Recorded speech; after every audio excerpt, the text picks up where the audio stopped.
위기가 만들어낸 괴물. 비스마르크가 독일을 건설하자마자 전쟁을 통한 그의 모험주의는 끝이 났다. 그는 유럽에서 평화를 유지하기를 원했다. 유럽에는 5개의 열강이 있었는데 그의 목적은 항상 그중 3나라의 동맹 속에 있는 것이었다. 새로운 독일 제국은 오늘날의 독일보다 훨씬 더 컸다. 2번의 세계대전에서 손실을 본 이후 독일의 동쪽 영토는 크게 줄어들었다. 현재의 폴란드는 과거 프로이센의 동쪽 영토였던 곳에 자리 잡고 있다. 독일과 마찬가지로 이탈리아도 최근에 이르러서야 통일되었으며 통일을 위한 조치들은 독일과 동일한 양식을 따랐다. 1848년 혁명에서 권위가 붕괴되면서 로마에서 이탈리아 전역을 포함한 민주공화국이 선포되었으나 진압당했다. 그 다음에 북부국가 피에몬테의 수상 카보우르가 능숙한 외교와 무력을 이용하여 이탈리아를 통일시켰고 그의 군주인 비토리오 에마누엘레가 이탈리아의 왕이 되었다. 새로운 국가가 획득해야 할 마지막 국가는 교황의 국가로 아직도 반도 중앙을 가로지르는 상당한 크기의 지역이었다. 1848년의 격변 이후에 프랑스의 나폴레옹 3세는 교황을 보호하기 위하여 군대를 파견했다. 1870년에 나폴레옹이 프로이센에 패배했을 때 이탈리아는 로마를 접수할 수 있었다. 독일과 이탈리아, 이 두 새로운 나라의 동쪽에는 넓은 지역에 걸쳐 뻗어 있는 러시아 제국과 오스트리아 제국이 있었는데 이들은 서유럽과 비교하여 경제적으로 낙후되어 있었다.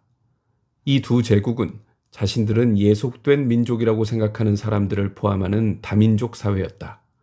헝가리의 마자르인들이 오스트리아에 위협을 가했고 이로 인해 1867년에 오스트리아 헝가리 제국이라는 이름 하에 결합 군주정으로 그들과 권력을 공유하는 데 합의했다. 유럽에는 제3의 다민족 제국이 있었다. 이스탄불에서부터 통치하는 오스만 투르크인들의 제국이 그것이다. 이 제국은 쇠퇴하고 있어서 발칸 지역의 여러 민족들에게 자신들 고유의 국가를 건설할 기회를 제공했다. 그것은 아주 위험한 노정이었다. 터키는 각각의 개별적인 존재에게 그들의 권리를 인정해주고 그들에 대한 약간의 통제를 계속해서 유지하고자 했다. 오스트리아와 러시아는 터키 제국의 해체를 환영했지만 이 지역에 대한 나름의 이해관계를 가지고 있어서 새로운 국가들이 지나치게 독립적인 것은 원하지 않았다. 러시아는 유럽에서 자신들이 터키를 대체하기를 원했는데 그렇게 되면 흑해에서부터 이스탄불의 해협들을 통해 지중해로 막힘없이 접근할 수 있었다. 북유럽에서 프로이센에게 밀려났던 오스트리아는 남동쪽에서 러시아에게 밀려나고 싶지 않았다. 그래서 이곳은 유럽의 각축장이었고 항상 충돌이 일어나곤 했다. 터키는 계속해서 쇠퇴하고 있었는데 이로 인해 민족주의자들은 희망을 품을 수 있었다. 터키에서 형성된 새로운 민족들은 여전히 오스트리아나 러시아의 통제하에 남아있던 민족들에게는 자극제였다. 민족 해방 세력들은 열강들의 전략적 이해관계와 충돌했다. 더욱이 새로운 민족과 미래의 민족이 서로 상충되는 권리를 주장하고 있었는데 사람들이 뒤섞여 있었고 영토에 대해 권리를 주장하는 측이 여럿이었기 때문이었다. 5 열강은 영국, 프랑스, 독일, 오스트리아, 러시아였다. 이탈리아는 6번째 열강이 되고 싶어 했다. 이탈리아는 동맹체제에서는 일정한 역할을 담당했지만 별로 영향력을 지니지 못했다. 비스마르크에게 최상의 동맹국은 독일과 마찬가지로 황제가 통치하는 러시아와 오스트리아였다. 1870년에 프로이센에 패배한 이후 프랑스 공화국은 결코 독일과 동맹을 맺으려고 하지 않았다. 프랑스는 전쟁 이후에 독일이 동쪽 알자스와 로렌주를 장악했기 때문에 깊은 복수심을 품고 있었다. 그 지역은 대체로 독일어를 사용했으며 독일의 장군들은 라인강 건너에 독일 영토를 가지고 있는 이점을 누리기를 원했다. 영국은 유럽에 관해서 고립주의적인 태도를 취하는 경향이 있었다. 영국이 변함없이 확고하게 유지하는 정책은 하나의 열강이 유럽 대륙을 지배하도록 허용하지 않는 것이었지만 영국의 관심은 바다 건너에 있었다. 러시아와 오스트리아는 비스마르크에게 그가 원한 세 나라의 집단을 제공해 주었지만 그들은 발칸 지역에서 이해관계를 다투고 있었기 때문에 두 동맹국 중 어느 한쪽에 의존하기가 매우 어려웠다. 싫든 좋든 비스마르크는 발칸 사태에 관여해야 했고 두 제국 모두의 지지를 받아내야 했다. 독일이 발칸 분쟁에서 너무 강력하게 오스트리아를 후원한다면 러시아는 프랑스를 동맹국으로 고려하게 될지도 몰랐다. 그렇게 되면 비스마르크의 악몽이 실현될 것이다. 다시 말해 전쟁이 발발했을 때 독일은 두 개의 전선에서 싸우게 될 것이었다. 이러한 고기에서 비스마르크보다 더 잘할 수 있는 인물은 아무도 없었으며 그가 은퇴할 때까지 세 나라의 동맹이 유지되었다. 딱 그때까지만이었다. 비렐름 2세와 그의 재상들은 러시아와 오스트리아 양쪽 모두를 동맹국으로 유지하기를 단념했다. 그들은 독일의 운명을 오스트리아에 전적으로 맡겼는데 이는 피할 수 없는 결과를 초래했다. 1893년에 러시아가 프랑스와 동맹을 맺었다. 그리고 1904년에 영국이 프랑스와 앙탕트에 이르렀다. 이 조약의 세부 조항은 유럽 외부에서 영국과 프랑스가 권리를 주장하고 있는 영토에 대한 분쟁을 해결하는 것과 관련이 있었다. 따라서 유럽 국가들의 전쟁에서 프랑스를 돕는 것에 대해서는 아무런 언급도 없었지만 프랑스는 영국의 오래된 적이었기 때문에 이 새로운 동맹은 아주 의미심장했다. 독일과 오스트리아는 이제 5나라의 집단 속에서 두 나라였다. 이탈리아를 자기 진영 안으로 데리고 오는 것은 큰 도움이 되지 않았다. 비렐름 2세와 그의 강요들은 독일의 힘을 굳게 믿고 동맹국으로서 러시아를 잃는 것에 괴로워하지 않았다. 독일어를 쓰는 오스트리아 사람들은 그들이 보기에 후진적이고 야만적인 동쪽의 슬라브족보다는 동질적이어서 가까이 하기가 더 편했다. 이것은 프로이센의 통제하에서 독일 통일을 확고히 하기 위하여 오스트리아와 전쟁을 벌였던 비스마르크에게는 중요하지 않은 것이었다. 이제 독일은 두 개의 전선에서 전쟁을 준비해야 했다. 계획은 프랑스에 신속하게 결정타를 날리고 그 다음에 독일의 전체 전력을 러시아로 돌리는 것이었다. 프로이센과 그 후의 독일은 군대를 신속하게 동원하여 움직이는 병참술의 통달에 있었다. 그들은 열차를 이용하여 병력을 수송하고 전신을 이용하여 군대를 감시하고 지휘했다. 1870년에 프로이센은 6개월이라는 짧은 기간 안에 프랑스를 패배시킨 적이 있었다. 이번 전쟁의 계획은 6주 안에 승리하는 것이었다. 다른 열강들도 독일의 사례를 따라서 신속하게 군사를 동원하는 계획을 수립했다. 그들 역시 전쟁에 대한 준비가 되어 있었다. 독일은 유럽 내에서 광대한 영토를 지닌 강국이라는 것에 만족하지 않고 대규모 해군을 건설하기에 이르렀다. 이것은 이 분야에서 영국의 탁월함을 용납할 수 없었던 황제가 특별히 애정을 쏟은 사업이었다. 영국의 제해권은 제국의 생존에 있어 필수적인 것이었으며 영국에서는 자체적으로 먹고 살 만큼 식량이 충분히 생산되지 않았기 때문에 영국 자체의 생존에도 필수적인 것이었다. 영국은 독일의 조선 사업에 깜짝 놀라서 영국이 독일보다 한 수 위라는 사실을 보여주기 위해 나섰다. 두 나라 국민들이 응원하다가 공포에 휩싸이기를 번갈아 하는 가운데 해군의 군비 경쟁이 시작되었다. 신문과 정치인들은 이러한 민족주의적 정서를 들쑤셔서 자극했는데 그것은 국방 계획에 있어 새로운 요소였다. 영국 정부의 장관이었던 윈스턴 처칠은 이런 이야기를 남겼다. 해군이 한때 6척의 새로운 전함을 요청한 적이 있는데 경제학자들은 4척만 제공할 수 있다고 이야기했다. 그래서 우리는 최종적으로 8척으로 절충했다. 곧 전쟁이 발발하리라는 추측이 널리 퍼져 있었다. 거의 전쟁을 환영하는 것처럼 보였다. 인종적 능력 차이와 적자 생존에 대한 새로운 사고가 전쟁을 독립적인 민족일 수 있는지를 시험하는 적절한 방법처럼 보이게 만들었다. 전쟁이 단기간에 신속하게 끝날 것이었다면 당신은 이렇게 생각할 수밖에 없었을 것이다. 그리고 거의 모든 사람들이 그렇게 생각했다. 제1차 세계대전. 독일은 열강들 중에서 불안감을 조성하는 요소였다. 독일은 경제력이 성장함에 따라 더 큰 영향력을 행사하려고 했는데, 이에 독일의 군사 지도자들은 1914년 7월에 전 유럽을 향한 전쟁에 모든 것을 걸고 승리를 쟁취하려는 모험을 단행했다. 그들이 포착한 기회는 발칸 반도의 위기였다. 오스트리아 헝가리 제국의 제위 계승자인 프란츠 페르디난트 대공이 제국의 남쪽 끝에 위치한 보스니아를 방문했다가 세르비아 민족주의자에게 암살당했다. 보스니아는 세르비아 내부 요소들로 인해 오스트리아에 저항하던 수많은 세르비아인들의 본거지였다. 세르비아 자체는 처음에 터키로부터 독립을 할 때 오스트리아의 도움을 받았다. 그런데 이제 오스트리아는 세르비아를 체제 파괴적인 세력으로 간주했다. 오스트리아로부터 위협을 당한 세르비아는 이제 러시아가 보호해 주기를 기대했다. 오스트리아 정부는 암살에 대한 책임을 물어 세르비아를 너무 가혹하게 대한다면 그 나라가 러시아와 더불어 전쟁을 도발할지도 모른다는 사실을 알고 있었다. 독일은 가혹하게 대하라고 오스트리아를 자극했고, 독일 황제 본인은 오스트리아가 무엇을 하든 자신은 그것을 지지하겠다고 서약했다.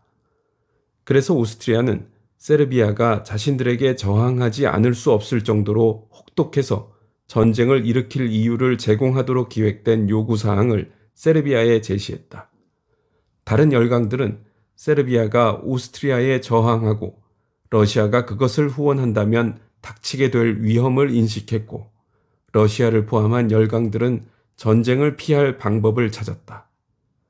독일은 다른 열강들에게 오스트리아가 세르비아에 제시한 요구사항과 자신들은 아무런 관계가 없는 것처럼 굴면서 평화적 해결을 위한 모든 시도를 좌초시켰다. 독일의 군사 지도자들은 러시아가 오스트리아에 자극받아 전쟁에 돌입하기를 바랐다. 그들은 러시아의 군사력 증강 계획이 끝나기 전에 지금 당장 러시아와 싸우기를 원했다. 러시아가 너무 강력해지면 두 개의 전선에서 벌이는 전쟁에서 승리하는 것이 불가능할 것이기 때문이다. 독일 황제는 이와 같은 광범위한 전쟁을 원하지 않았지만 그는 재상과 군대에 의해 열외로 밀려나 버렸다. 독일 군대의 수장이었던 몰트케는 전쟁이 시작되게 하고 싶어서 안달이 나 있었다. 그는 러시아가 준비를 갖추기 전에 신속하게 프랑스를 패배시켜야 했다. 하지만 독일이 아니라 러시아가 침략자로 보이도록 하기 위해서는 러시아가 먼저 군대를 동원하게 만드는 것이 중요했다. 사회민주당은 전쟁에 반대했다. 그들은 세르비아에 대한 오스트리아의 혹독한 처리 방식을 비난했지만 러시아가 침략자가 된다면 방어 전쟁을 지원할 것이었다. 러시아는 오스트리아를 제재하기 위해 군대를 동원했는데 이 조치에 독일 군사 지도자들은 매우 기뻐했다. 이제 독일은 러시아에 대해 전쟁을 선포할 수 있게 되었기 때문이었다. 독일은 베를린에서 기획된 전쟁에서 러시아를 침략자로 선언했다. 프랑스는 독일로부터 자신을 지키기 위해 전시체제로 들어갔다. 6주 안에 프랑스를 정복하려는 계획이 실행에 옮겨졌다. 이를 위해서는 독일 육군이 벨기에를 관통하여 북쪽에서 프랑스로 들어가야 했다. 독일 육군은 파리를 감싸는 거대한 활 모양의 남쪽으로 선회하고 그 다음에 프랑스 군대가 프랑스와 독일의 국경을 넘어 공격해 들어갈 때 동쪽으로 이동하여 프랑스군의 배후를 습격하려고 했다. 독일군은 그들의 군대가 벨기에를 통과할 수 있도록 벨기에에 요청했으나 거절당했다. 그들은 개의치 않고 군대를 행군했고 이로 인해 자신들이 보증했던 벨기에의 중립국 지위를 침해했다. 독일의 이러한 무자비한 행위에 영국에서는 분노가 일었다. 영국이 전쟁에 참여할지는 확실하지 않은 상태였으나 벨기에에 대한 침해 행위가 영국의 참전을 결심하게 만들었다. 제국의회의 연설에서 빌헬름 2세는 터무니없는 거짓말을 지지하며 독일은 전쟁을 피하기 위해 모든 노력을 기울여왔다고 선언했다.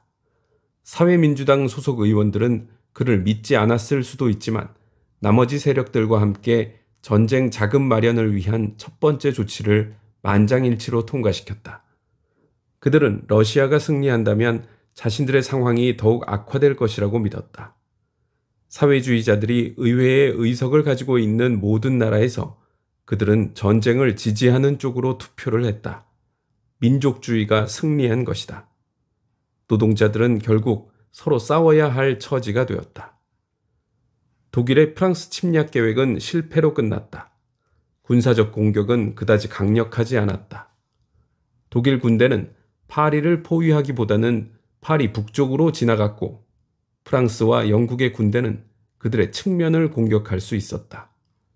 전쟁은 곧 교착 상태에 빠졌다. 벨기에와 북부 프랑스를 가로질러 중립국인 스위스까지 뻗어있는 참호선에서 양쪽 군대가 서로 대치하고 있었다. 상대편을 밀어내려는 수많은 시도 속에서 수백만 명이 죽었지만 3년 동안의 전선은 거의 움직임이 없었다. 방어하는 쪽이 유리했다. 참호에서 기어나온 사람들은 상대편 참호로부터 기관총 사격을 받았고 위에서는 폭탄이 떨어졌으며 통로에는 가시철조망이 가로놓여 있었다. 자살 행위에 해당하는 임무였다. 전쟁 마지막 해에 이르러서야 영국의 발명품인 탱크로 공격자들을 보호하는 것이 어느 정도 가능해졌다. 이 살인 기계에 사람과 금속을 가장 오래 공급할 수 있는 쪽이 전쟁에서 승리할 것이었다. 경제 전체가 전쟁 수요를 충족하기 위해 조직되어야만 했다.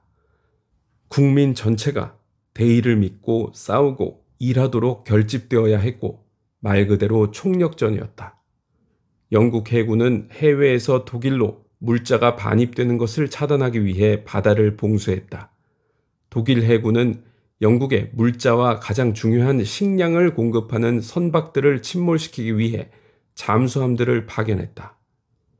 이것은 어느 정도 주의가 필요한 행동이었다.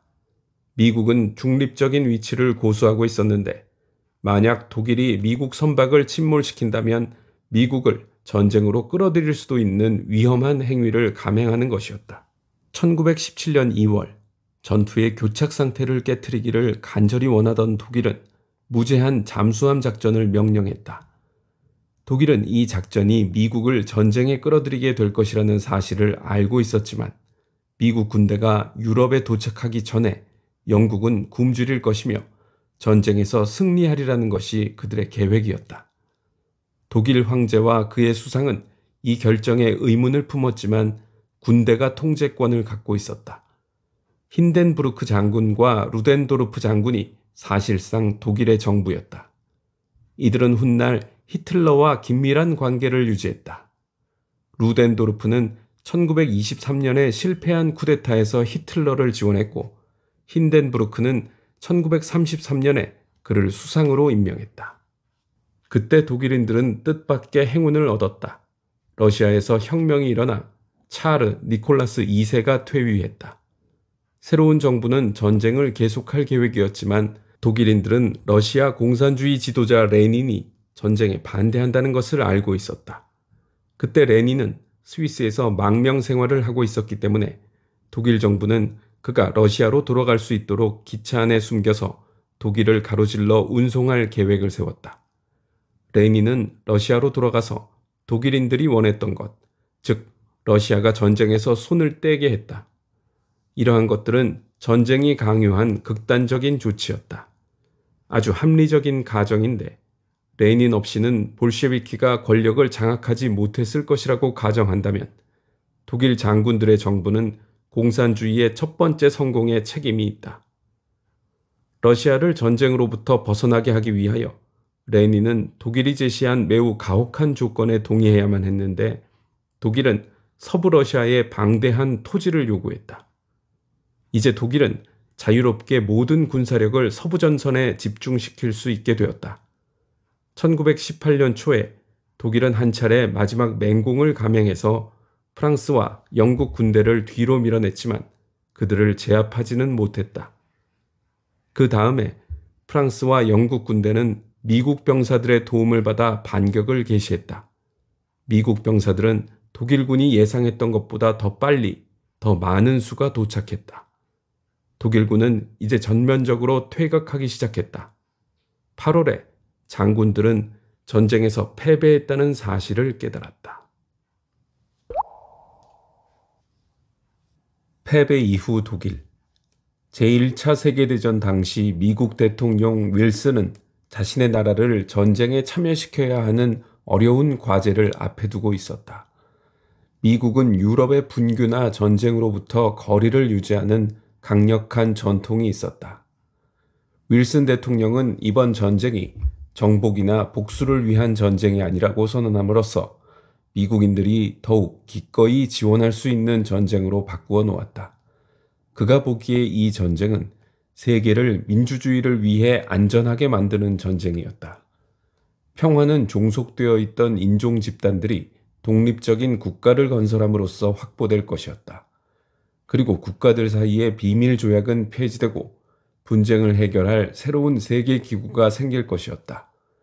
평화를 위한 윌슨의 원칙은 14개 조항으로 작성되었다. 패배에 직면한 독일 장군들은 복수를 하려고 벼르고 있을 영국과 프랑스보다는 윌슨에게 화평을 청하는 편이 더 나으리라고 생각했다. 윌슨이 장군들이 운영하는 독일과는 상대하고 싶지 않을 것이라는 사실을 명확히 인식한 후에 그들은 빌헬름 2세에게 이제는 제국의회의 수상과 강요들이 책임을 지는 제대로 된 의회 정부를 도입해야 한다고 이야기했다. 그리하여 자유주의자들이 1848년 이래로 성취하려 했으나 실패했던 것이 군 최고 지휘부에 의해 배달되었다. 윌슨은 갑작스런 변화에 완전히 설득되지는 않았다. 그는 군대의 우두머리들과 군주 국가의 독재자들이 여전히 책임자로 있다고 생각했다. 윌슨은 황제가 사라지기를 원했고 그래서 일단 그는 거부했다. 위로부터의 혁명 이후에 아래에서부터 혁명 위협이 나타났다.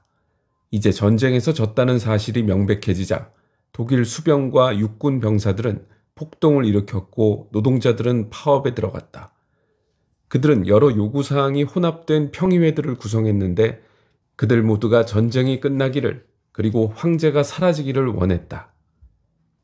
평의회에 영감을 불어넣은 것은 러시아의 소비에트였으며 노동자들의 혁명을 위해 평의회를 사용하기를 원한 사회주의자들에게 러시아는 본보기였다.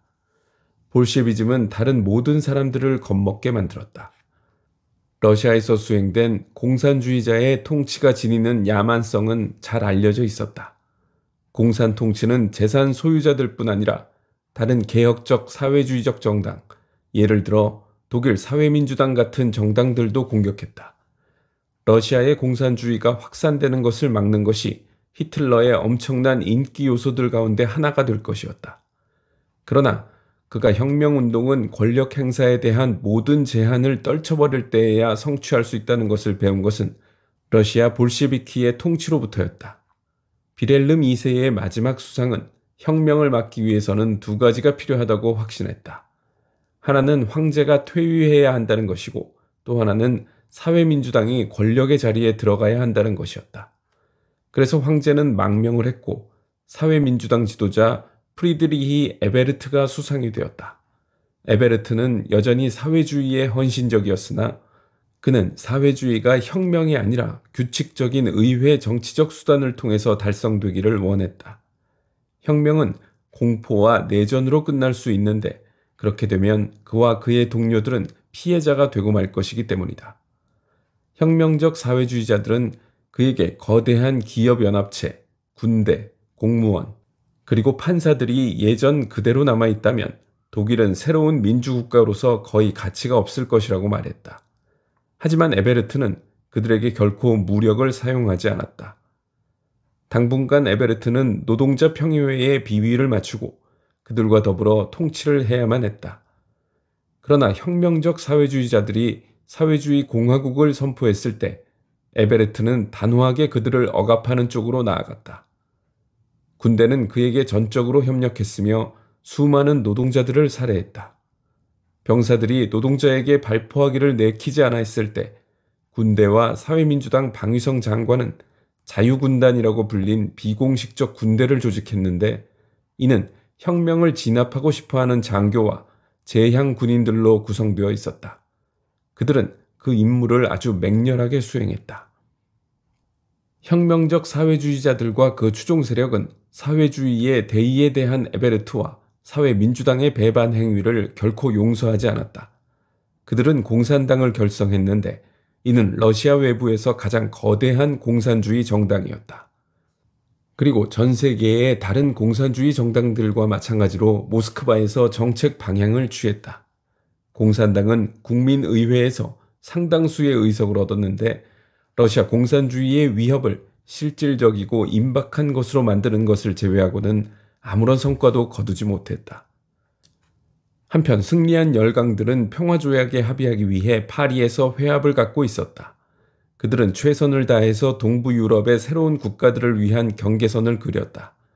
하지만 인종 집단들이 뒤섞여 있었고 어떤 나라를 독자적으로 생존할 수 있게 만드는 것과 그 나라 국민을 하나의 인종 집단으로 구성하는 것은 서로 상충되었기 때문에 이 작업이 평화를 보증해 줄 것 같지는 않았다. 국제연맹이 설립되었으나 미국 상원에서 미국의 참여 여부에 대한 비준을 거부했기 때문에 출발부터 온전한 상태가 아니었다. 독일 문제에 관해서 윌슨 대통령은 타협을 해야만 했다. 그것은 매우 가혹한 평화일 것이었다. 독일은 폴란드를 만들기 위해 동쪽의 영토를 잃었고 서쪽에서는 알자스와 로렌을 잃었다.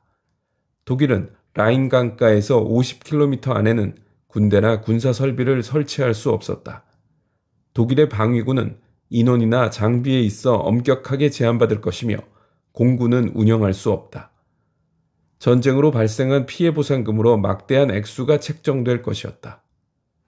베르사유 조약은 전쟁을 시작한 것에 대해 독일에게 명백하게 유죄 선고를 내렸다. 독일은 평화회담에 참석하지 않았다. 독일 정부에 이 조건이 제시되었고 거기에 조인해야 한다는 통보를 받았다. 그 조건은 전국적인 분노를 야기했다.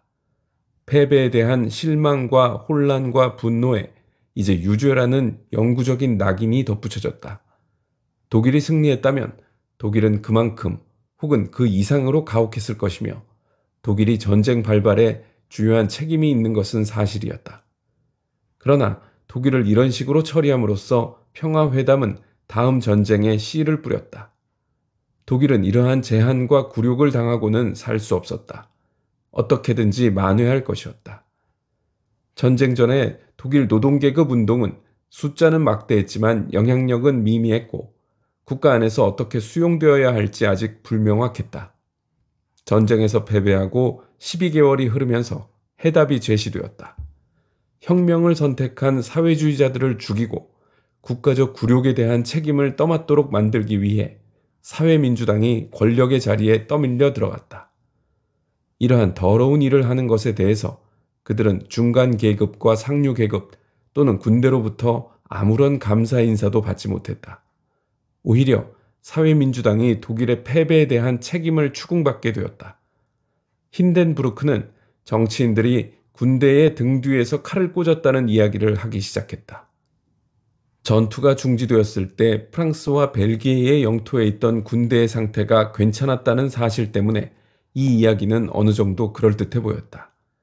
힌덴부르크와 루덴도르프는 독일이 패배했다는 사실을 확실히 알고 있었다. 그 시점에서 전쟁이 멈추기를 원했던 이들은 바로 그들이었는데 프랑스와 영국 군대가 계속해서 독일로 밀고 들어온다면 혁명이 일어날 것을 두려워했기 때문이다. 하지만 등 뒤에서 칼을 꽂았다는 말은 고착화되었고 히틀러의 중요한 무기 중의 하나로 쓰였다.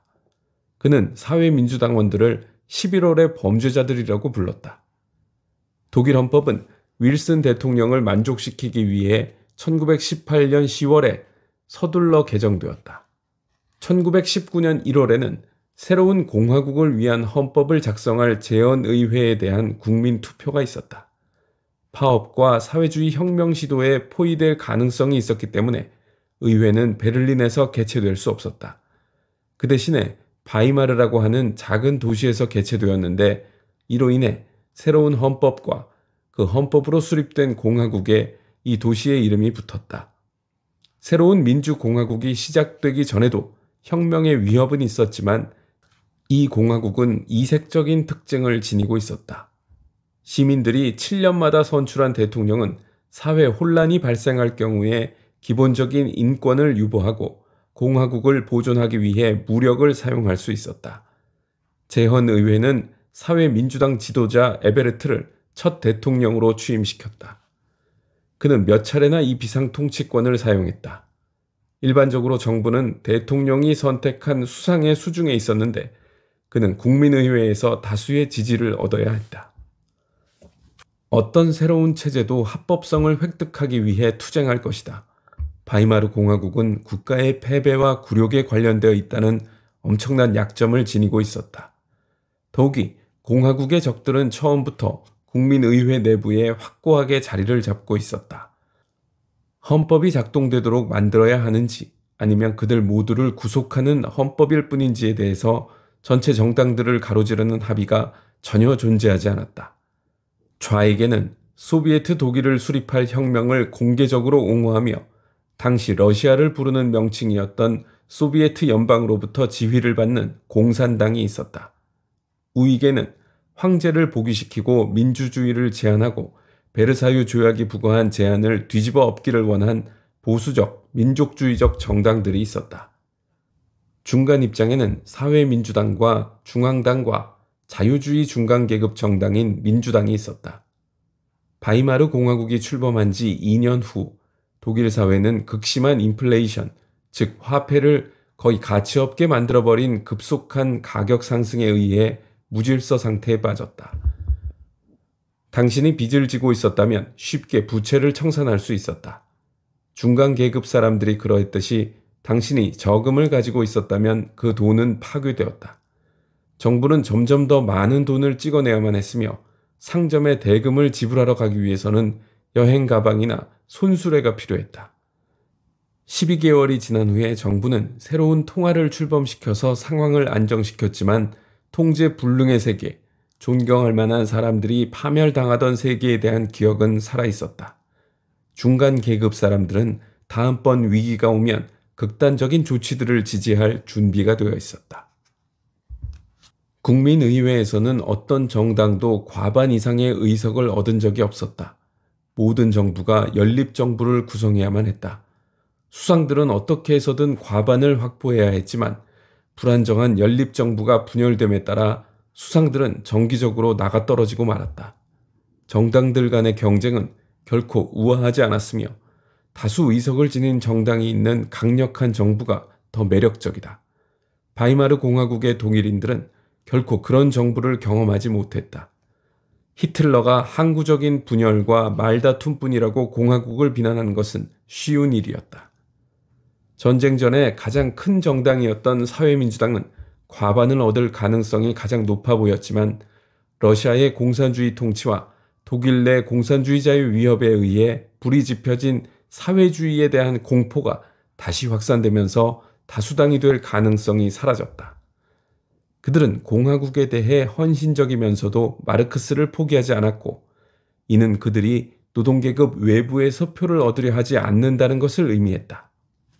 그들을 지지하던 노동계급의 대다수가 이제 공산당으로 넘어갔는데 공산당은 사회민주당을 자본가의 종복들이라고 비난하고 그들과 협력하기를 거부했다. 사회민주당과 공산당 모두 나치즘에 반대했지만 분열되어 있었기 때문에 그들이 히틀러를 제지할 가망은 별로 없었다. 공산당은 너무나 편협해서 1925년 에베르트가 죽은 후에 실시된 대통령 선거에서 중앙당과 사회민주당이 합의한 후보에게 투표하기보다는 승리할 가능성이 전혀 없는 자체적인 후보를 입후보시켰다. 이로 인해 우파 후보 힌덴부르크가 선출되었다. 그는 전쟁에서 독일이 패배한 것에 대해서 정치가들을 비난한 바 있으며 1933년에는 히틀러를 수상으로 만들게 될 권위주의적이고 보수적인 장군이었다.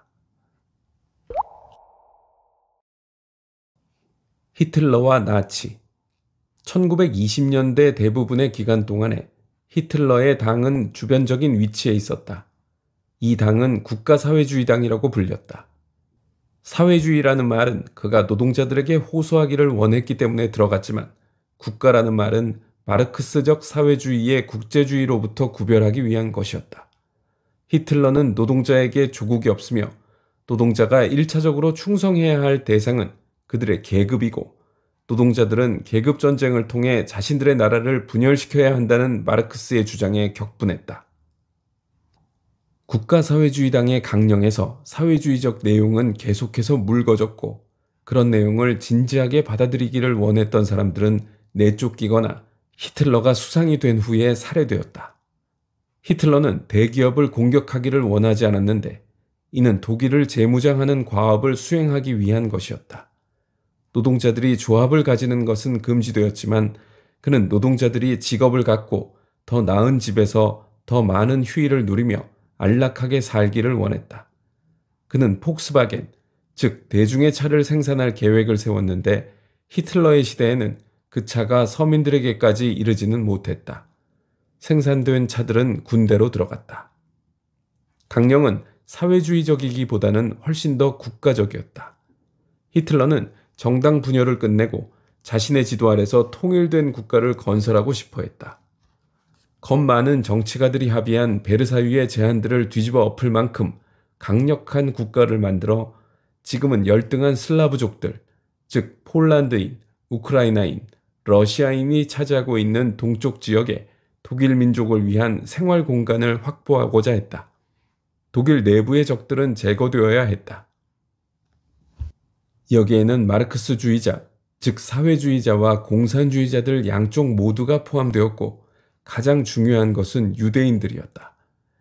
히틀러는 문명의 운반자였던 고등인종의 질을 떨어뜨리려는 유대인의 세계적인 음모가 있다고 믿었다. 마르크스는 유대인이었고 러시아의 몇몇 주도적인 볼셰비키들도 유대인들이어서 볼셰비즘은 유대인 볼셰비즘이 되었다. 히틀러는 유대인들이 제1차 세계대전에 대한 책임이 있다고 여겼고 그들 모두를 독가스로 공격했다면 얼마나 많은 고통을 피할 수 있었을까를 골똘히 생각했다. 유럽에는 그리스도를 살해한 자들이라는 유대인들에 대한 아주 오래된 편견이 있었다. 하지만 19세기에 인종주의적 사고가 더 강해지면서 반유대주의자들은 유대인을 인종의 건강에 대해 직접적이고도 은밀하게 퍼지는 위협으로 간주하기 시작했다. 고등인종과 유대인의 이종교배는 생존 경쟁에서 승리할 전망을 손상시킬 것이었다. 이러한 사상이 독일뿐 아니라 유럽에서 널리 공유되었으며 과학적인 것으로 옹호되었다. 히틀러는 이렇게 함부로 단정된 위협에 관해서 매우 피해망상적이라는 점에서 특이했고 그것에 대한 해답을 찾는 데 있어 극도로 비인간적이었다. 히틀러는 나치당의 창립자가 아니었다. 처음에는 독일 노동자당이라는 이름으로 1919년 1월 남부 독일의 뮌헨에서 시작되었다. 히틀러는 몇 개월 뒤에 처음으로 모임에 참석했는데 당이 의회 민주주의에 반대하면서도 투표를 통해 결정을 하는 것을 보고 놀랐다. 그는 곧 그들은 다르다는 것을 보여주었다. 그는 이의를 제기할 수 없는 지도자가 되었으며 위원회들을 금지했고 당의 강령은 결코 다시 논의되어서는 안 된다고 규정했다. 이러한 권력이 그에게 주어진 것은 그의 비상한 연설 능력 때문이었다. 그는 청중을 도취시키고 설득하고 자극하고 열기를 북돋을 수 있었다. 전쟁 전에는 낙오자였으며 불황자였던 이 제대군인은 자신의 전문 분야를 찾아냈다. 그의 능력으로 인해 하잘것없던 당이 뮌헨의 정계에서 중요한 행위자로 부상했으며 히틀러는 몇몇 영향력 있는 사람들의 지원을 얻게 되었다. 1923년에 히틀러는 지역 군부대의 도움과 루덴도르프 장군의 후원을 받아 추종자들과 함께 베를린으로 행진하여 정부를 몰아낼 계획을 세웠다. 이것은 무솔리니의 로마 행진을 흉내낸 것이었는데 무솔리니는 이를 통해 1922년 이탈리아의 독재자가 되었다. 무솔리니의 운동은 고대 로마에서 권위의 상징이었던 막대기 묶음에서 이름을 땄고 자신을 파시스트라고 불렀다.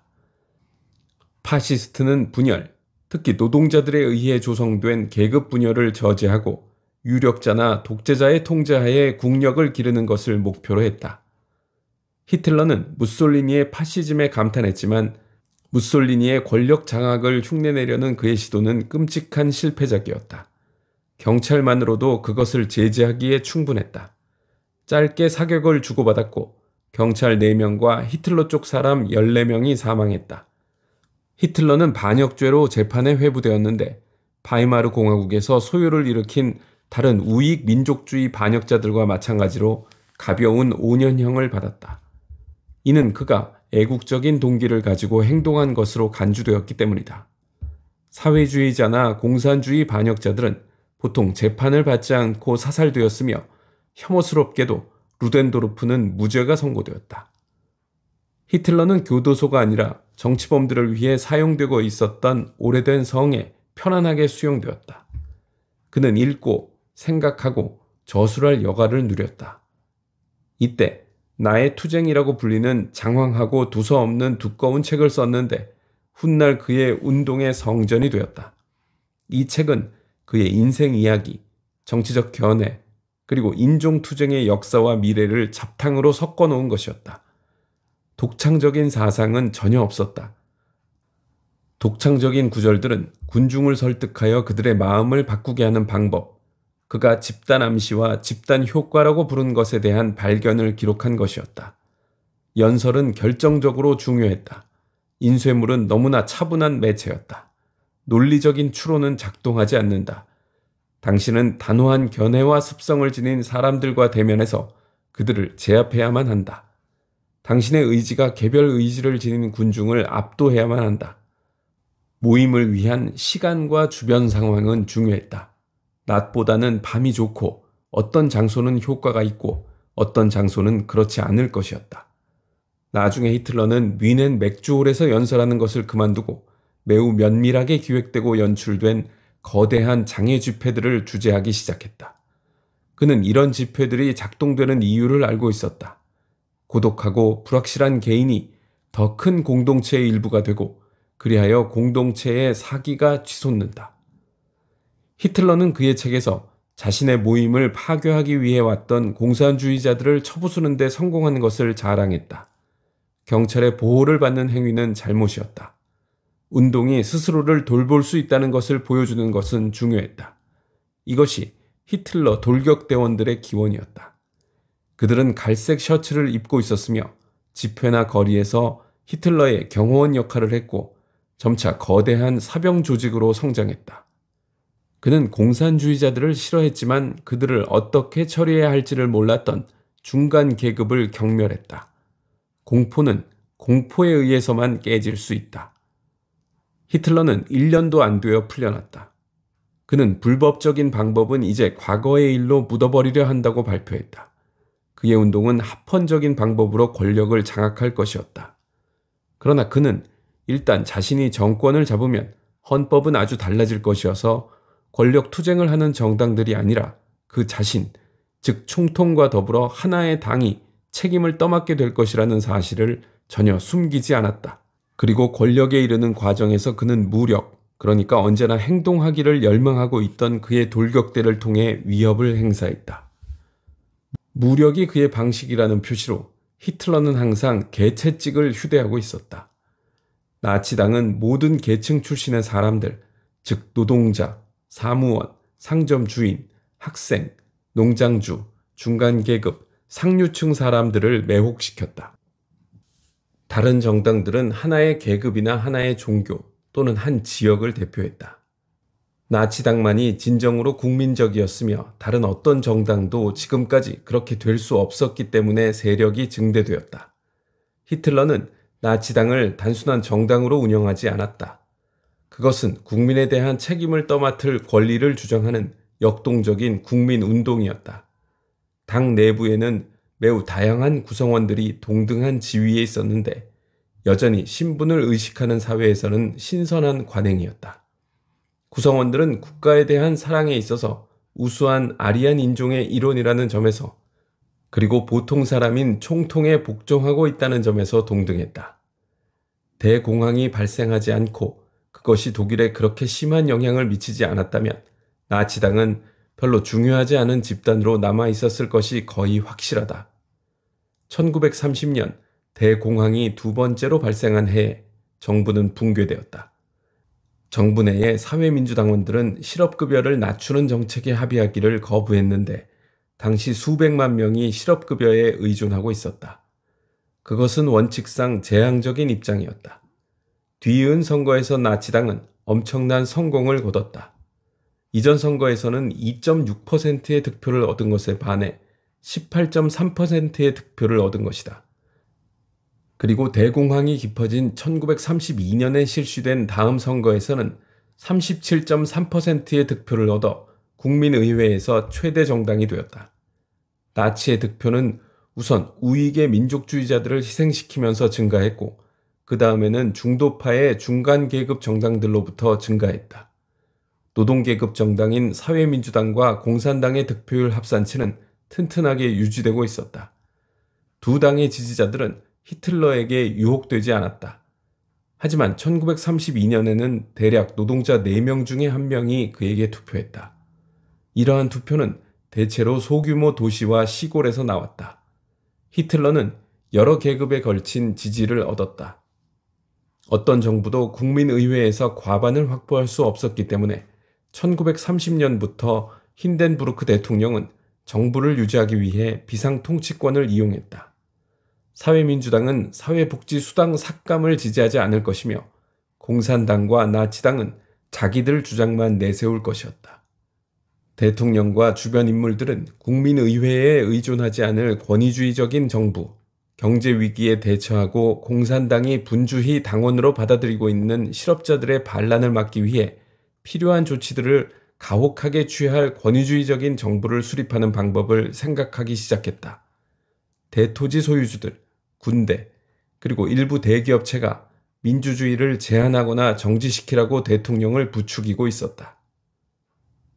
나치당이 우익에 있는 다른 민족주의 정당들과 연립하여 통치한다면 국민의회에서 다수파가 탄생할 수 있었지만 히틀러는 자신이 수상이 아니라면 어떤 정부에도 참여하지 않겠다고 고집했다. 그는 자기 자신을 국민의 지도자라고 홍보해왔다. 그는 단순한 강요나 대표자이고자 하지 않았으며 그럴 수도 없었다.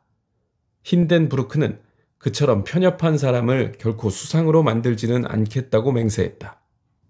하지만 결국에는 히틀러가 권위주의적 정부에 줄 수 있는 대중적 지지는 무시할 수 없었다. 히틀러가 수상이 됨으로써 생길 위험은 나치당원은 단 3명만 내각에 기용할 수 있게 하는 원칙으로 대처할 수 있을 것이었다. 나머지는 히틀러를 억제할 다른 민족주의 정당 출신이었다. 그러나 참으로 잘못된 판단이었다. 나치당은 그들이 획득한 권력을 사용하는 데 가차없었으며 히틀러는 너무나 인기가 많아서 이내 구정치인들은 하찮은 존재로 밀려나 버렸다. 힌덴부르크 대통령만이 억제하는 힘이었는데 1934년에 그가 사망하자 히틀러는 자기 자신을 수상일 뿐 아니라 대통령으로 만들었다. 나치 독재는 합법성의 외관을 띠고 설립되었다. 국민의회로 하여금 정부 자체가 법을 제정하는 것을 가능하게 하는 법, 그리하여 국민의회를 무의미하게 만드는 법을 통과시키는 것이 나치의 계획이었다. 그러한 헌법상의 변화를 위해서는 3분의 2의 득표가 필요했다. 수상으로 취임하자마자 히틀러는 국민의회에 나치당 소속 의원 수를 늘릴 수 있도록 대통령에게 조기 선거를 얻어냈다. 투표일 직전에 한 네덜란드 공산주의자가 국민의회 건물에 불을 질렀다. 히틀러는 이것이 공산주의자가 권력을 장악하려는 시도의 시작이라고 선언하고 비상통치권을 이용하여 시민과 정치의 자유를 일시 정지시키라고 대통령을 설득했다. 공산당은 금지되었고 공산주의자들은 강제 수용소로 보내졌다. 그렇게까지 했지만 나치당은 과반을 얻지 못하고 43.9%의 득표를 얻었다. 그들의 전권 위임 법안을 통과시키기 위해서는 민족주의 정당과 가톨릭 중앙당의 지원이 필요했다. 중앙당은 지금껏 선거에서 당의 지지도가 나치에 반하면서 지탱되어 왔는데도 교회의 독립에 대해 구두 보장을 받은 후에 마지못해 동의했다. 사회민주당만이 대담하게 반대 투표를 했다. 공산당 대표들은 이미 감금당하거나 도망치고 없었다. 돌격대원들은 투표가 실시될 때 의원들을 위협하기 위해 홀 주변에 둘러서 있었다. 정부는 새로운 권한을 이용하여 우선 사회민주당을 금지시키고 그 다음에는 다른 모든 정당을 금지시켰다. 나치당만이 합법적이었다. 마르크스주의 정당들의 제거는 지체 없이 이루어졌다. 무엇보다도 이것은 권위주의적 정부를 획책했던 사람들이 원했던 것이었다. 히틀러가 병적으로 집착했던 유대인에 대해 나치 정부는 더욱 조심스럽게 움직였다. 돌격대원들은 자체적으로 직접 행동을 취했지만 제지를 당해야만 했다. 유대인 사업체에 대한 불매운동은 많은 사람들을 섬뜩하게 만들고 경제 붕괴를 야기하여 철회되었다. 그 다음 1935년 법으로 유대인들은 시민권을 박탈당하고 독일인과 결혼하거나 성적인 관계를 가지는 것이 금지되었다. 1938년에 나치당은 추종자들에게 유대인 상점, 사업체, 교회당에 대한 공격을 개시하라는 신호를 보냈다. 이것이 수정의 밤, 깨진 유리의 밤이었다. 처음으로 유대인들이 어떤 정치 조직의 구성원이어서가 아니라 유대인이라는 이유 때문에 강제 수용소로 보내졌다.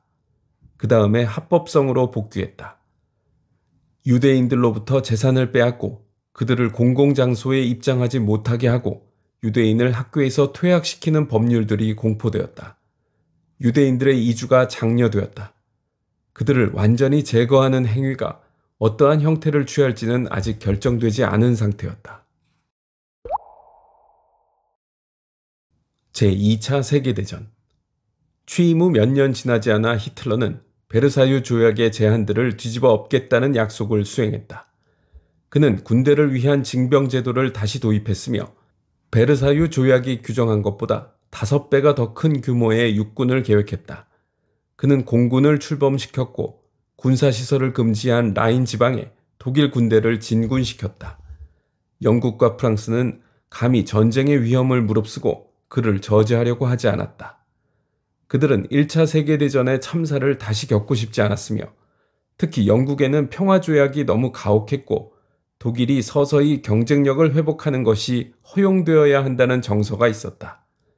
이것이 유화정책이었는데 이에 따르면 독일에게 합리적인 것을 허용하면 히틀러의 공격성은 멈출 것이었다. 그게 아니라면 영국에서 가장 맹렬히 유화정책에 반대한 윈스턴 처칠이 이야기했듯이 될 일이었다. 양보하는 사람은 악어가 마지막에 자신을 잡아먹기를 바라면서 악어에게 먹이를 주는 사람이다. 독일어를 사용하는 오스트리아에는 오스트리아가 독일과 합병하기를 바라는 나치당에 대한 강력한 지지가 있었다. 베르사유 조약은 낡은 오스트리아 헝가리 제국을 쪼개어 거기서 새로운 국가들을 만들었다. 독일어 사용자들을 위해서는 대폭 축소된 오스트리아를 남겨두었으나 그들이 독일과 합치는 것은 조약에 의해 금지되었다. 히틀러는 그들을 포함시키기로 결심했다. 오스트리아 수상은 지역 나치당원의 압력을 받고 그 문제에 관해서 국민투표를 실시하기로 결정했다. 투표가 실시되기 전에 히틀러는 군사들을 데리고 빈에 입성했는데 그때는 물론이고 독일로 돌아왔을 때도 열렬한 환영을 받았다. 베르사유의 제한을 뒤집어 엎자마자 히틀러를 향해 생겨난 인기는 그 조약이 야기한 굴욕감이 얼마나 깊었는지를 보여주었다. 어떤 사람들은 더 좋은 때가 올 때까지 그 제한을 견뎌낼 준비가 되어 있었지만 또 어떤 사람들은 그 제한에 즉각 도전하기를 원했다. 그런데 이제 갑자기 제한이 제거되었고 그러자 온갖 부류의 독일인들, 즉 히틀러에게 투표한 사람들과 그에 반대 투표한 사람들이 국가가 다시 열강으로 부활한 것에 대한 자부심으로 통합되었다. 나중에 히틀러가 승리보다는 패배를 기록할 때 그의 인기는 떨어졌지만 그는 이미 어떤 저항 세력도 처리할 수 있는 기구를 갖고 있었다. 저항 세력들은 게슈타포라고 하는 비밀 경찰에 의해 제거되거나 강제 수용소로 사라졌다. 베르사유 조약에 의해 건설된 새로운 국가인 체코슬로바키아와 폴란드에는 히틀러가 독일에 다시 돌아올 것을 요구한 독일인 공동체들이 있었다. 프랑스와 영국은 체코슬로바키아를 보호하기로 서약했지만 히틀러가 독일계 체코인들을 제국에 편입시키기 위해 전쟁을 일으키겠다고 위협했을 때 그만 풀이 죽어 체코슬로바키아에게 양보하라고 말했다. 영국 수상 네빌 체인벌린은 평화를 지켜냈기 때문에 고국으로 돌아와서 열광적인 환영을 받았다. 히틀러는 자신이 유럽 내 영토에 대한 권리를 그 이상은 가지고 있지 않다고 선언했지만 체인벌린은 방어 준비의 속도를 높였다. 1939년 9월에 히틀러가 폴란드를 침략했을 때 마침내 영국과 프랑스는 독일에 대한 전쟁을 선포했다.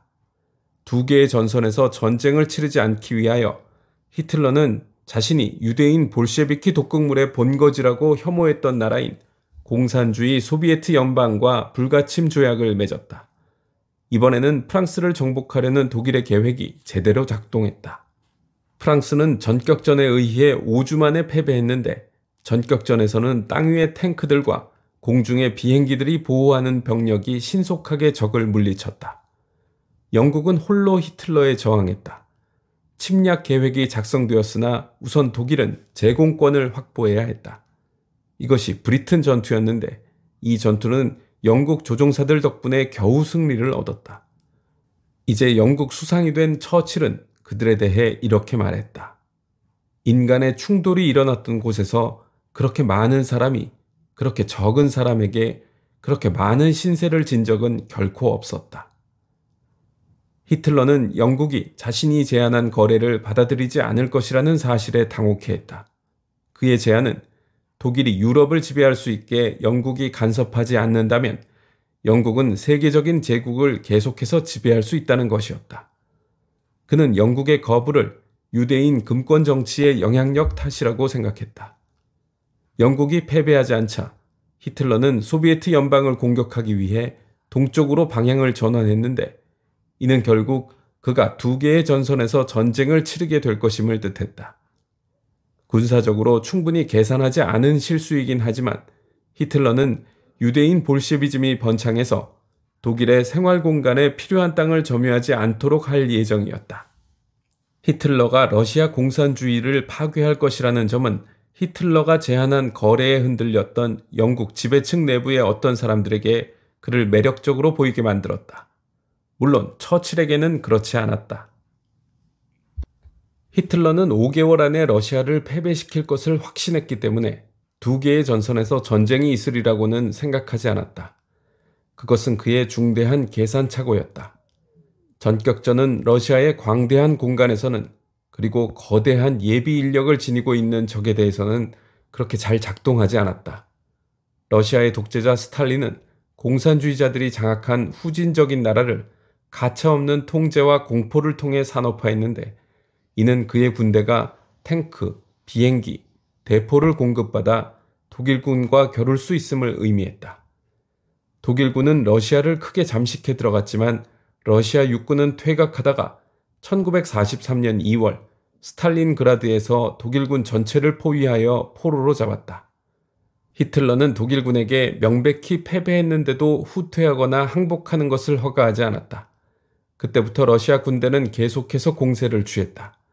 그들이 베를린에 도착하는 데는 2년이 넘게 걸렸다. 히틀러에게 동쪽에서 일어난 충돌은 전쟁 그 이상이었다. 그는 그것을 대량 살상과 노예화의 성전으로 만들었는데 그리하여 슬라브인들과 유대인들의 땅에 지배자 민족이 정착하게 하려는 것이었다. 유대인은 처음에는 검거되어 사살되었지만 이것은 더디고 불쾌한 작업이었기 때문에 나치는 유대인들을 독가스로 죽이고 시체는 소각실에서 불태워버리는 공장 같은 살인 기계를 만들었다. 이 장치가 운영되자마자 유대인들은 나치가 점령한 모든 땅에서 운반되어 와서 파괴되었다.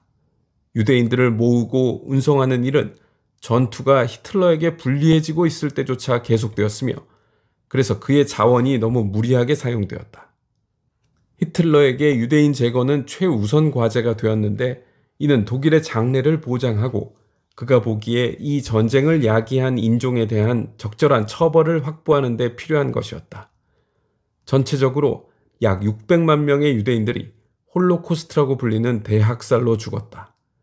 나치는 이 파괴가 결국은 잘한 일이라고 생각했음에도 자신들이 하고 있던 일을 광고하지 않았다. 하지만 나치당 안팎의 수많은 독일인들은 그 일에 직접적으로 연루되어 있었기 때문에 그것에 대해 알고 있었다. 세계적인 유대인의 음모에 대한 히틀러의 믿음은 그의 군사적 실수들 가운데 또 하나를 설명하는 데 도움이 된다. 미국은 독일의 동맹국인 일본이 1941년 12월에 하와이 진주만에 있는 미 해군을 공격하기 전까지 전쟁에 참여하지 않았다. 루스벨트 대통령은 당연히 일본에 대해 전쟁을 선포했지만 미국이 유럽의 충돌에 연루되는 것에 대해서는 여전히 반대 정서가 강력하다는 것을 알고 있었다. 그래서 그는 독일에 대해서는 전쟁을 선포하지 않았다. 하지만 히틀러는 즉각적으로 미국에 대해 전쟁을 선포해 세계 최고의 열강을 적으로 만들었다. 그렇게 하면서 그는 루스벨트 대통령을 유대인들의 완전히 악마 같은 교활함에 후원받고 있다고 비난했다. 유대인을 쳐부수기 위하여 히틀러는 미국과 싸워야 했다. 미국인 대다수는 그럴 수 없었지만 루스벨트 대통령은 오랫동안 히틀러의 독일을 미국에 대한 위협으로 간주해왔다. 이제 미국은 참전 중이었으므로 루스벨트와 처칠은 히틀러를 먼저 쳐부수고 일본군에 대해서는 방어전쟁을 진행하는 것에 동의했다. 그래서 1944년에 독일군이 점령하고 있었던 프랑스에 상륙한 군대의 대부분은 미국 소속이었고 미국의 드와이트 아이젠하워가 지휘하고 있었다. 히틀러는 이제 두 개의 전선에서 전쟁을 치르고 있었다. 패전했다는 것이 명백했지만 히틀러의 군대는 결연하게 끝까지 싸웠다. 서쪽에서 온 미국 부대와 동쪽에서 온 러시아 부대가 1945년 4월에 독일에서 마주쳤다. 곤란을 무릅쓴 전투를 통해 히틀러와 그 일당이 벙커에 대피하고 있던 베를린 중심부로 들어간 것은 러시아 부대였다. 히틀러는 그의 전쟁이 독일에 초래한 참화에도 흔들리지 않았다. 과오는 그를 저버렸으며 살아남을 자격이 없는 독일 국민들에게 있었다. 그는 포로로 잡히기보다는 자살을 택했다. 독일의 나치는 유럽의 방식에 적합했다. 그리고 그들은 독특하기도 했다. 양차 대전 사이에 거의 모든 나라에서 민주주의는 실패했으며 파시스트와 권위주의적 체제로 대체되었다. 민주주의는 말할 것도 없고 대의 정부는 뿌리가 얕았다. 그리고 민주주의는 베르사유 조약의 창조물인 새로운 몇몇 국가들에서 그 길을 개척해야만 했다. 하지만 나치는 그들이 복수심에 불탈 이유가 있는 가장 강력한 유럽 열강을 통제하고 있었기 때문에, 그리고 그들이 히틀러라는 유례없이 사악한 천재의 지배를 받고 있었기 때문에 더욱 폭발적이고 파괴적인 세력이었다. 그런 자가 정권을 장악할 수 있었다는 사실은 이해할 만하다. 하지만 그가 유대인을 제거하려 한 자신의 결정을 이행할 수 있었다는 사실은 이해할 수 있는 수준을 넘어서는 것처럼 보이며, 그래서 홀로코스트는 계속해서 우리에게 이의를 제기하고 우리를 소름 끼치게 한다. 전쟁 이후 새로운 유럽연합. 히틀러는 러시아 공산주의를 파괴하는 데 실패한 것만이 아니었다. 그는 적군을 중부 유럽으로 데리고 들어왔다. 러시아 군대는 그들이 나치로부터 해방시킨 지역들에 공산주의 정부를 설치했다. 폴란드, 체코슬로바키아, 헝가리, 그리고 그리스를 제외한 발칸 반도의 국가들이 그것이다. 독일은 공산주의의 동구와 민주적 자본주의의 서구로 분리되었다. 1946년에 처칠은 유럽을 나누고 있는 철의 장막이라는 말을 사용했다. 1951년에는 다른 장벽이 무너지기 시작했다. 과거의 적이었던 독일과 프랑스는 석탄과 철 자원을 공유하여 강철 생산에서 경쟁자가 되는 것을 방지하기로 합의했다. 이것을 시작으로 1958년에 유럽 공동시장이 나왔는데, 이는 프랑스와 독일을 중심으로 한 유럽 6개 나라의 집단이었다. 이러한 경제적 협의들은 독일이 국제사회로 다시 받아들여지고 다른 나라들과 평화로운 관계로 결속되는 방식이었다. 경제적 협력은 1993년에 유럽연합으로 성장했는데, 이것은 유럽연방으로 발전해 가고 있던 정치기구였다. 1980년대 말 소비에트 연방이 자체 개혁을 시작하여 동유럽 공산주의 체제들을 지원하지 않게 되자 그 체제들은 신속하게 붕괴되었다. 과거에 공산주의였던 나라들이 유럽연합에 가입을 신청하여 받아들여졌다. 공산주의 체제의 붕괴는 수백만 명의 사람들을 전제 정치로부터 해방시켰으며 유럽 문명은 억압 체제에 지나지 않으며 가차없는 독재가 완벽하게 평등한 노동자 국가를 창조할 것이라는 유해한 학설로부터 마침내 유럽을 해방시켰다. 유럽연합에 얼마나 많은 권위가 부여될 것인지는 여전히 논쟁거리다. 연합 그 자체는 전쟁을 조성한 민족주의를 통제하는 하나의 방식이지만 그것을 지탱할 공통의 정서가 없다면 국가가 작동할 수 있을까? 완전한 유럽 연방을 지탱할 수 있을 정도로 유럽의 정신이 발전할 수 있을까?